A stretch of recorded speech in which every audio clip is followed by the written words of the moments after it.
Furthermore, let's continue from last time, from Lord Atisha, because of wrong views, you have not realized the true meaning. Therefore, examine the authentic meanings. If you have wrong views, obviously you won't be able to discover the authentic meaning. And he continues, the one familiar with the skillful methods will, by meditating on knowledge, quickly attain enlightenment. If one were to practice the nature of the 5 paramitas and practice upon the wisdom paramita, the prajna paramita, then such a person will quickly attain enlightenment, and the supreme knowledge is a total absence of grasping. That is to say that the 6 paramitas can be practiced simultaneously and perfectly throughout, for example, teaching Dharma. And then later, I think Milarepa was quoted by saying that one should not hold on to the 6 paramita and practice the 6 paramitas with a threefold emptiness. And then he continued to say, he also taught that if one realized emptiness, the practice of 6 paramitas are included in that. Potowa taught the same.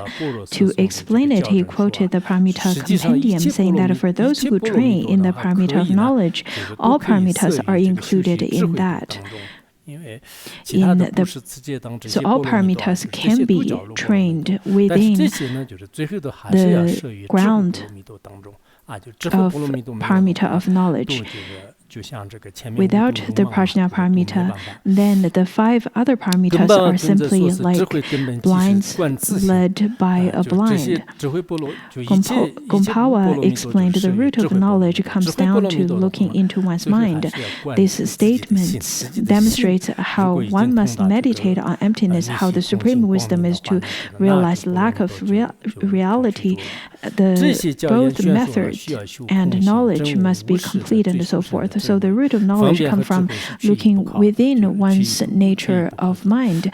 All of the 5 paramitas should be practiced with the ground of prajna paramita, and prajna paramita is to look inwardly, look at one's own mind. If one's own mind comes to the understanding of emptiness and luminosity that is without any extremes and elaboration, then that is the complete practice of paramita. So nevertheless, in the beginning, the knowledge that results from studying is most important. Concerning this, Lord Atisha spoke the following: until you have realized the natural state, you must study. Therefore, listen to the oral instruction of a master. This particular teaching, this particular quote, I memorized this particular quote when I first arrived here. It pointed out that before you come to the realization of emptiness, before you realize the natural state, you must study under the instruction of a great master. In fact, before reaching the first bhumi, you should listen to the instructions of great masters. Some of you, I understand that you had already studied the 5 treatises, and then you probably think that you don't need to listen to any more teachings, but that is not true. In fact, the great masters of the past, they would continuously engage in the study and contemplation of the Dharma. Some even said that before reaching the 3rd bhumi, they would still go across fire pits to seek for the Dharma teachings. They would go through all kinds of austerities and ascetic practices to seek for the Dharma teachings. We ourselves have not even attained the first bhumi. We have not even attained any realization of warmth or the state of warmth yet. After simply studying for a few sutras and shastras, I understand and I see some of you are getting quite arrogant.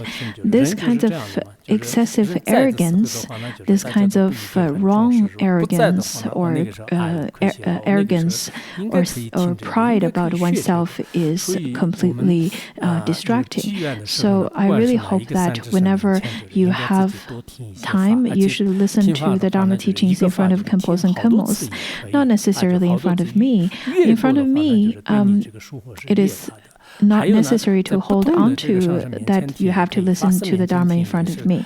You can listen to the Dharma teachings in front of any qualified spiritual teachers or Khenpos and Khenmos and Dharma teachers, as long as your mind is pure. And I think I had already said that before. Lots of our Khenpos and Khenmos, I believe our Khenpos and Khenmos here are qualified teachers. So you yourself should practice sacred outlook. Without sacred outlook, even if the greatest teacher were to stand right in front of your eyes, you would still not receive teachings from that teacher because of your own views. We need to remember that when it comes to the Dharma teachings, we can't get contented with whatever we have. We need to be diligent in study. Though that I don't have any prestigious certificates or anything like that, but I had received oral transmissions, and I had received oral transmissions from various teachers again and again. Look at Phuntsok Rinpoche. In his biography, he had received the way of the Bodhisattva as well as 37 practices in front of so many great masters. Such a great being like Phuntsok Rinpoche would do so, then why wouldn't you? The more that you listen to the Dharma teachings, the more your mind would change. The great yogi, maybe Atisha or Dharamashita, he said that if each of you want to become enlightened, then you should study extensively rather than limiting yourself so narrowly as studying only as the size as your palm. This is similar to the teaching given by Longchenpa. Longchenpa stated that if you want to attain enlightenment, you at least need to read the amount of sutras and shastras that a mixed yak would be able to carry, because usually a mixed yak would be able to carry more so than the other regular yaks. The other yaks can carry about 200 or 100 kilos of goods, and then for the mixed yak, they would be able to carry 2 or 3 folds of that. For that reason, you need to look at how many texts that you've studied so far.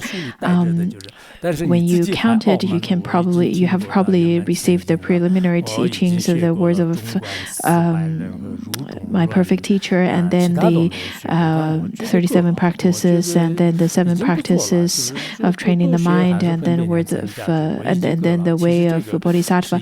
Once you finish counting those, and maybe the 400 verses of Madhyamika and Madhyamika Avatara, all of those probably would only weigh down a little bit in your bag, but not going to weigh down a yak at all. If you were to think that those are sufficient, then that is indeed not enough. The great masters of the past, they still consider that we need to study extensively and diligently. It is not that we can study only 1 or 2 texts, or study the 5 treatises of Pure Land, or simply chant Amitabha, then that is enough. I've encountered a lay practitioner saying that now I've already finished the bloodline teaching given by Bodhidharma, and he thinks that this is sufficient. I said, well, you must be completely carried away by wrong views. And then let's continue over here. Pachunwa said that open up the books and put them on your pillow, since it is our job to study. Even if we do not manage to read them, it will still be praiseworthy. What is the point of saying that you practice the Dharma if you don't know it? Nowadays, the practitioners or the Buddhists would say that, well, I've already studied, I've already taken refuge while in front of my teacher, or maybe finished one teaching, or maybe not even one teaching. They would still consider that they have already finished listening to a lot of Dharma teachings already. But when you compare those kinds of Buddhists to the ones that enjoy study and contemplation, then you would know that after studying entering the way of the great vehicle, or after studying Madhyamika, and after studying Buddhist logic and so on, they would feel that this is really wonderful. But there are people who only would read one book a year, or not even one book a year. Then how could they claim to be a Buddhist?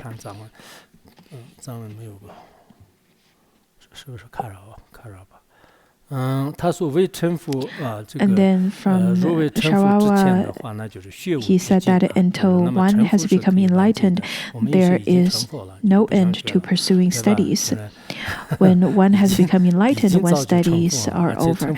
Well, for those of you who have not studied for years, maybe you have already attained full enlightenment, then maybe there are quite a few Buddhas within our academy.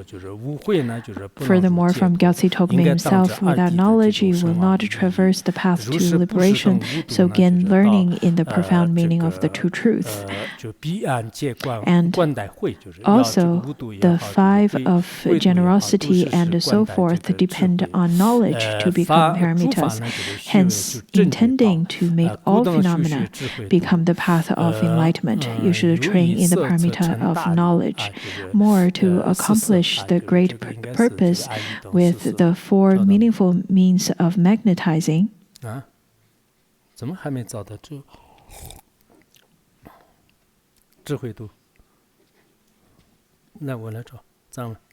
Let me take a look at the Tibetan version.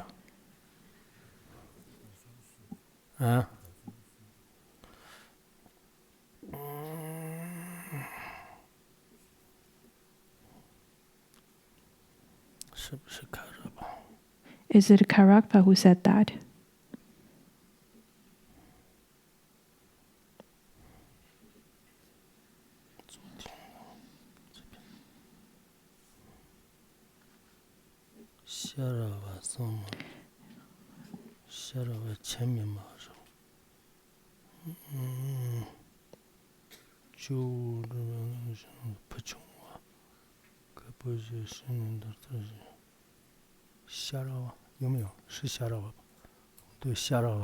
It is Sharawa who said that until one has become enlightened, there is no end to pursuing studies.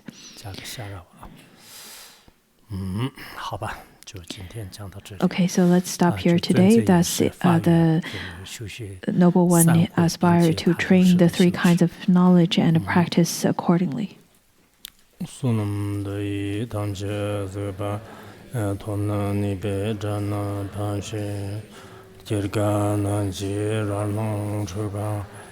Chubum tsolen droba